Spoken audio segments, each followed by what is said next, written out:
Kompally బొల్లారంలో 56 లక్షలకే gated కమ్యూనిటీలో 2 BHK flat. Just call. So నేను మిమ్మల్ని కాంట్రవర్సీ లోపలికి తీసుకెళ్ళలేను కానీ తీసుకెళ్ళను కూడా. మనిషి అన్నాక తప్పు చేయని వాడే ఉండడు.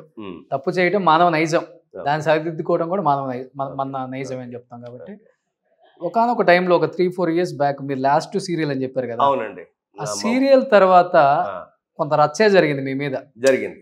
మిమ్మల్ని బైకాట్ చేసేయమని, మిమ్మల్ని సీరియల్స్ లో చెప్తున్నారండి. కొంత అంటే బయట కొంత మీ పేరుని గట్టిగానే వాడారు, బ్యాడ్ గా రకరకాలుగా వాడారు. కొంచెం స్ట్రైట్ ఫార్వర్డ్ గా ఉంటారు, కొడితే కుంభస్థలాన్ని కొట్టినట్టే మాట్లాడతారు కదా.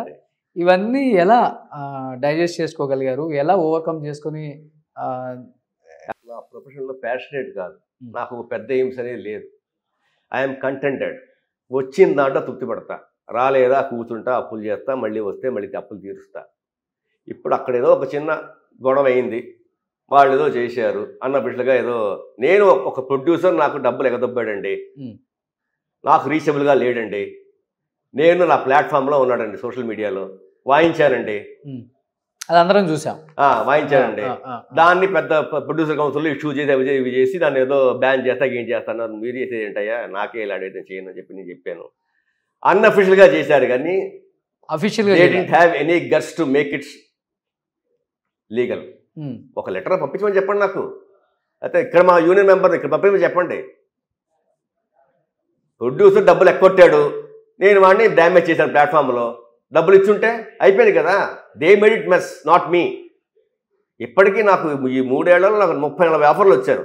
ఇంకా వాళ్ళందరూ కొంతమంది కూటముడుగా ఉండి అక్కడ నాకు స్పాయిల్ చేస్తున్నారు. ఇప్పటికీ లాస్ట్ వీక్ కూడా నాకు ఆఫర్ వచ్చింది. ఎందుకు మీ మీద అంత పగ?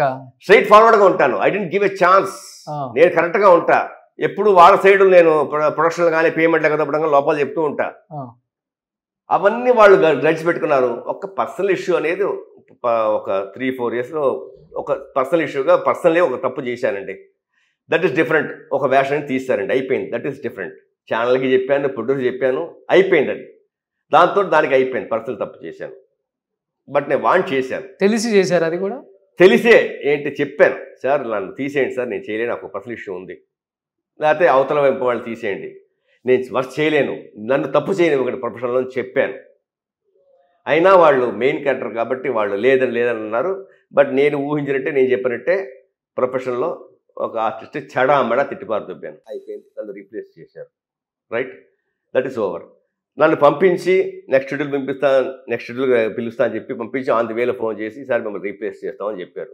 చేసుకోండి సార్, నేను చేసింది ఒక తప్పు, చేసుకోండి, నా డబ్బులు ఇవ్వండి అన్నాను. ఇస్తా అని చెప్పిన వాళ్ళు ఎగదబ్బారు. 15 రోజులుగా నన్ను ఇచ్చేస్తాను. ఆల్రెడీ ఒక చిన్న డిప్రెషన్లో ఉన్నాను, పెద్ద డిప్రెషన్లో ఉన్నాను. డబ్బులు రావాలి కదా. నేను తప్పు చేశాను. డిప్రెషన్ అంటే వెళ్ళిపోయాను. అది ఓకే. ఇక్కడ చెన్నైలో ఉన్నా డిప్రెషన్.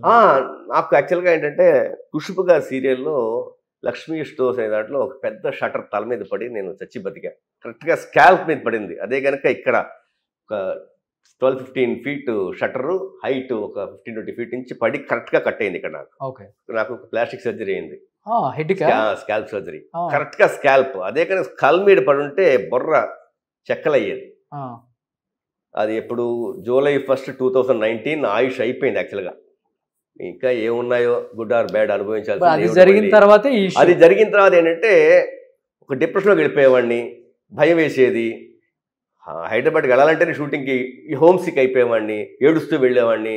అక్కడ అసిస్టెంట్ డిపెండ్ అవ్వాలి, ఫుడ్ కానీ ఇది కానీ, అలా బాగా డిప్రెషన్కి వెళ్ళిపోయేవాడిని. బట్ బిజీగా ఉండేవాడిని. మళ్ళీ కెమెరా ముందుకు వెళ్తే మళ్ళీ మామూలే, సడన్గా వస్తే మళ్ళీ డిప్రెషన్ అయిపోయాడు. మెమరీ లాస్ అయిందా ఏమన్నా? అయ్యిందండి, కొన్ని అయింది. కొన్ని ఇప్పటికీ నాకు సడన్గా నాకు జ్ఞాపకం రావు.